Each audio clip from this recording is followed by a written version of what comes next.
A topic that affects national security in the United States is domestic terrorism/violent extremism. This can be defined as committing violent acts against fellow citizens in one's home country, and it's usually based on ideological goals or ideals, either religious, political, social, or even racial. And an example of a social domestic terrorist organization in the United States are the group of incels. And then an example of a religious terrorist organization is the Army of God. And in the past 2 years, there's been a significant rise in the number of domestic terrorist attacks and plots in the United States.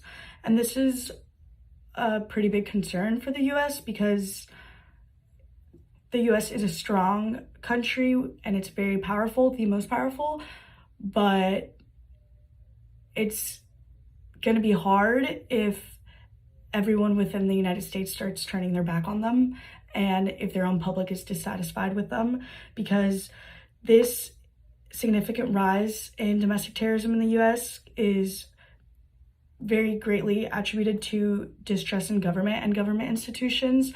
And these acts of domestic terrorism are ways that citizens or the public respond to the government and try to have some sort of influence.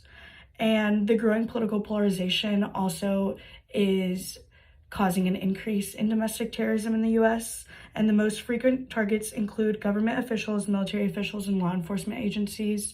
And that kind of shows the message that these domestic terrorist groups are trying to get along and who they're trying to get along to. And the targets are government officials in response to what's currently going on in the world right now.